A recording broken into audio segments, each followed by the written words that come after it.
তোমার মাকে না বৃদ্ধাশ্রমে রেখে এসো। ওখানে তো অনেকেই আছে ওনার বয়সে, ওনার কোনো অসুবিধা হবে না। তাহলে আমি মেয়েটাকে নিয়ে একটু রিল্যাক্সে থাকতে পারবো। তুই আমাকে যে যাতনা দিলি, তোর ছেলে মেয়ে যেন তোর সাথে এমনটা না করে। একটা মাত্র সন্তান ছিলি তুই আমার। ভালো থাকিস বাবা, ভালো থাকিস। ঠাম্মি, তুমি চলে গেলে আমি কার কাছে গল্প শুনবো? ওই ঠাম্মি ঠাম্মি, ওই গল্পটা বলো না, ওই টনাটনির গল্পটাই বলো, ওটাই শুনবো আমি। বলো না ঠাম্মি। আচ্ছা দিদি ভাই, আমি তোকে গল্প শোনাচ্ছি। গল্প শোনার জন্যে আমার দিদি ভাইটা অনেক উতলা হয়েছে। শোনাচ্ছি শোনাচ্ছি। শোনাও তো, শোনাও ঠাম্মি, খুব ভালো লাগে ওই টনাটনির গল্পটা শোনাতে। আমার ঠাম্মি আমাকে কত গল্প শোনায়। ঠিক আছে শোনাচ্ছি, তাহলে শোনো দিদি ভাই। কি হচ্ছে এখানে? কি হচ্ছে সকাল সকাল? এখানে কিসের গল্প করা হচ্ছে? গল্প করা নয় মা, গল্প শোনাচ্ছে। ঠাম্মি আমাকে গল্প শোনাচ্ছে।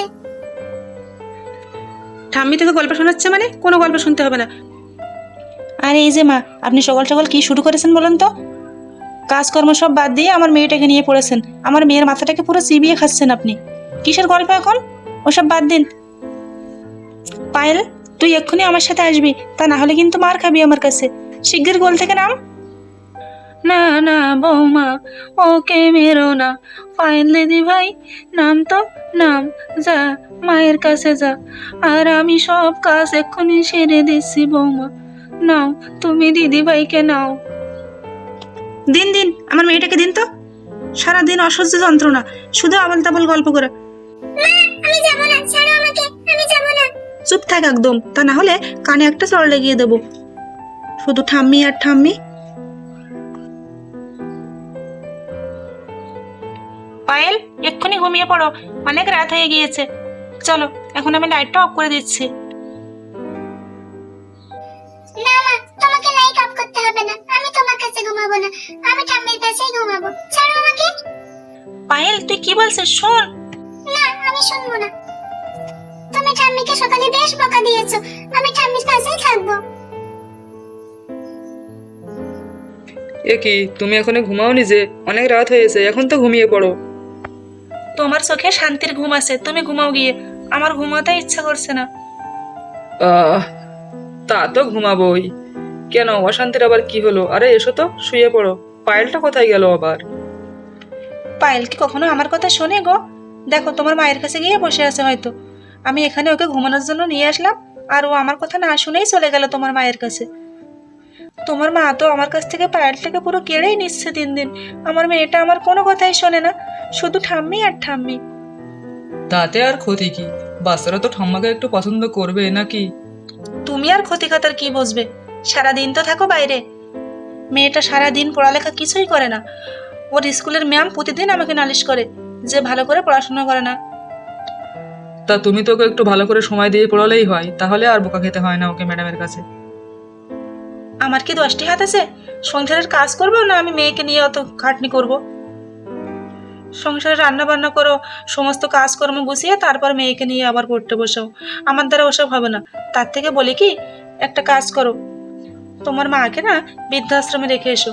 ওখানে তো অনেকেই আছে ওনার বয়সে, ওনার কোনো অসুবিধা হবে না। তাহলে আমি মেয়েটাকে নিয়ে একটু রিল্যাক্সে থাকতে পারবো। ওই তুমি তো বাসায় থাকো না সব সময়, এক সাঁজ রান্না করে 3 সাঁজ খেয়ে নেব। আমার তখন আর কোনো অসুবিধা হবে না। কাপড় কাচা, রান্না করা আমি আর পারছি না। কাজ করতে করতে আমার কোমরটা দিন দিন লেগেই যাচ্ছে। আচ্ছা ঠিক আছে, দেখি আমি মায়ের সাথে কাল সকালেই কথা বলবো। মাকে বলবো বৃদ্ধাশ্রমে যাওয়ার জন্য। ও, তুমি যে ভালো, ঠিক সময় মতো আমার কথাগুলোই তুমি শোনো। Thank you. হয়েছে, এখন লাইট অফ করে ঘুমিয়ে পড়ো। আমার ঠাম্মি সবার থেকে ভালো, আমার ঠাম্মি সোনা ঠাম্মি। যাই, মাকে গিয়ে বলি বৃদ্ধাশ্রমে যাওয়ার কথা, দেখি মা কি বলে। মাকে যে করে হোক পাঠাতে হবে, তা না হলে বউ আমার খুব রাগ করবে। মা, তুমি তো দেখছি এখানেই আসো। বলছিলাম কি, সংসারে তো অনেক কাজকর্ম আছে, তোমার বৌমা সব সামাল দিতে পারছে না। আর তার উপরে পায়েল আছে, পায়েলের পড়াশুনো আছে, সব কিছু গুছিয়ে নিতে ওর একটু সমস্যা হচ্ছে। তুমি যদি কয়দিনের জন্য গিয়ে ওই শহরের বৃদ্ধাশ্রমে থাকো, তাহলে আমাদের একটু সুবিধাই হতো। আমি তোমাকে দিয়ে আসবো। বৃদ্ধাশ্রমে মানে? হ্যাঁ মা, বৃদ্ধাশ্রমে। ওখানে তোমার কোনো অসুবিধা হবে না, তোমার বয়সে অনেকেই আছে ওখানে। বাড়িতে তো সারাদিন এক রুমে একাই পড়ে থাকো, একাকিত্ব তোমাকে ঘিরে ধরে। ওখানে তুমি আর একা বোধ করবে না, তোমার বয়সে অনেকেই আছে। তাই আমি সিদ্ধান্ত নিয়েছি আজই তোমাকে ওখানে দিয়ে আসবো। নাও নাও, তুমি তোমার ব্যাগ বাড়িগুলো গুছিয়ে নাও, এক্ষুনি আমি তোমাকে ওখানে দিয়ে আসবো। না, ঠাম্মি বৃদ্ধাশ্রমে যাবে না, ঠাম্মি আমার কাছে থাকবে। ও ঠাম্মি, তুমি আমাকে ছেড়ে যাবে না, আমাকে ছেড়ে যাবে না, আমার কাছেই থাকবে তুমি। দিদি ভাই রে, আমার তো আর কোনো উপায় নেই, কিন্তু তোকে ছেড়ে কি করে থাকবো আমি? মা, তুমি পায়েলকে আমার কাছে দিয়ে দাও, তা না হলে পায়েল তোমাকে যেতে দিতে চাইবে না। তোমাকে কিন্তু যেতেই হবে মা, আমি তোমার বৌমাকে কথা দিয়েছি আজই তোমাকে বৃদ্ধাশ্রমে দিয়ে আসবো। আমি আমার কথার বেখেলাপ করতে পারবো না। পায়েল, আমার সাথে ঘরে আয়। মা, ওকে ঘরে পাঠিয়ে দাও, আর তুমি ব্যাগ বাড়ি গুছিয়ে নাও। ঠাম্মি, তুমি চলে গেলে আমি কার কাছে গল্প শুনবো? আমি সারাদিন কার সঙ্গে খেলবো, কার সঙ্গে থাকবো? মা তো আমাকে অনেক মারে। কাঁদিস না দিদি ভাই, কাঁদিস না। তোর কান্না দেখে আমার চোখে জল চলে আসছে, কাঁদিস না। কি গো, তোমার মাকে ঠিক করে বলে দিয়েছো তো? উনি আজই বৃদ্ধাশ্রমে যাবে তো? হ্যাঁ হ্যাঁ, মাকে আমি এক্ষুনি বলে এসেছি, মা সব কাপড় চোপড় গুছিয়ে নিচ্ছে। তুমি চিন্তা করো না, মাকে আজই রেখে আসবো। যাক বাবা, বাঁচা গেল। আমি এবার হাফ ছেড়ে বাঁচবো একটু। এই বুড়ো বুড়ি নিয়ে সংসারে থাকতে একদম ভালো লাগে না। কতদিন পরে আপদটা বিদায় হবে, বাঁচা গেল। মা, মা, তুমি গুছিয়ে নিয়েছো সব? এই খোকা, সব গুছিয়ে নিয়েছি। তাহলে চলো, আর দেরি করো না, অনেক দেরি হয়ে যাচ্ছে, যেতে আমাদের সময় লাগবে।